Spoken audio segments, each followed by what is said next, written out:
Hey, this is a video for Reproduction 1, so go ahead and check out the essential vocabulary, set up your guided notes, and look at the aim. Describe how structures in the reproductive system work together to ensure fertilization. Now there's going to be a lot of diagrams, there's diagrams that you should have in your notes, so please label these as they come up. Now the male reproductive system, we have a lot of different parts. I'll go over certain parts, but you can pause the video and you can label the parts in your notes. For starters, we have the bladder. The bladder is a structure, it's actually in the excretory system. It's collecting urine, and it's not part of the reproductive system, although the bladder is connected to the urethra, and the urine will go out through the penis. The female reproductive system. Please, you can pause the video and you can label the different parts. We have reproductive hormones. These are hormones that are controlling the reproductive processes. And these reproductive hormones are responsible for gamete production and secondary sexual characteristics. For men and women, that could be pubic hair.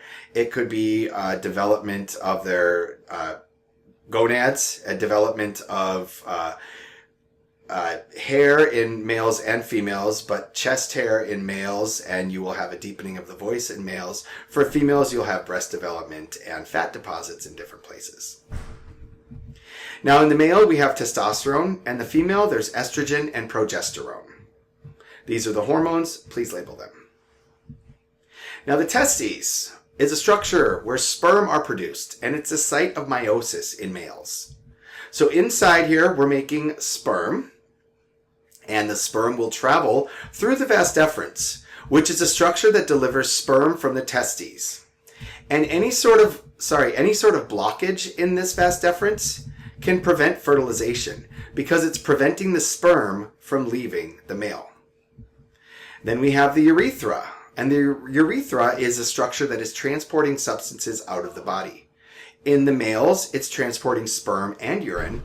In the females, it's transporting urine only. That is the urethra in the males. The diagram of the female reproductive system, you actually cannot see the urethra. But the sperm will also leave through there. Now the ovaries are in females. It is a structure where eggs are produced. It is the site of meiosis in females.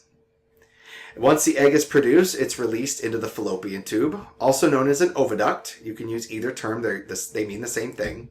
It is a structure that is the location of internal fertilization in females.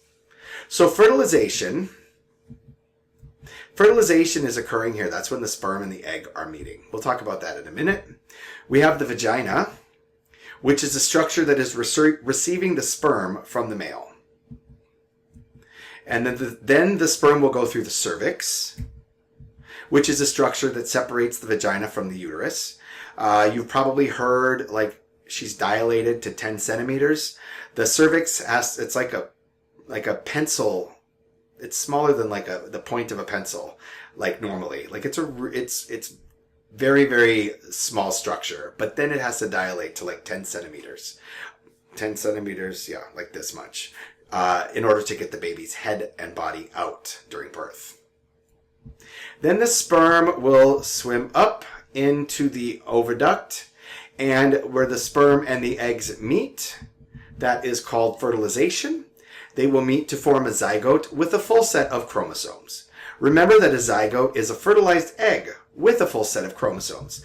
Now, a sperm and an egg and a zygote, the egg doesn't change. The only reason we know a zygote is a zygote is because there's not a sperm next to it. Okay, then the zygote is going to travel into the uterus, where it will implant itself. The uterus is a muscular structure where the embryo is attaching for development. And the uterus is what is contracting and is pushing the baby out during the childbirth process. Now blockages. If you were to block the vas deferens, the sperm are not able to get through. But if the sperm did get through and you didn't have this is known as a vasectomy, you could also put on a condom, and a condom is going to block the sperm from leaving the penis through the urethra. Now another blockage, you could block the fallopian tube. You could have your tubes tied And you're not going to have fertilization because the sperm and the egg will not meet. Now, granted, there could also be another egg on the other side. That is possible. But typically only one egg, or often only one egg, is released during ovulation.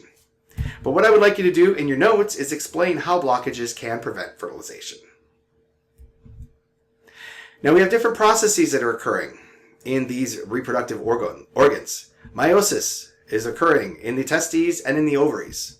Fertilization is occurring in the oviduct or the fallopian tube. They mean the same thing. And mitosis occurs in the uterus, in the womb. Mitosis is when the zygote is dividing and the fetus is developing. It's also known as growth. So what I would like you to do is respond to the aim, describe how structures in the reproductive system work together to ensure fertilization, and then you can complete practice problem set 1. I hope that this video was informative. I thank you for your attention. I'll see you soon.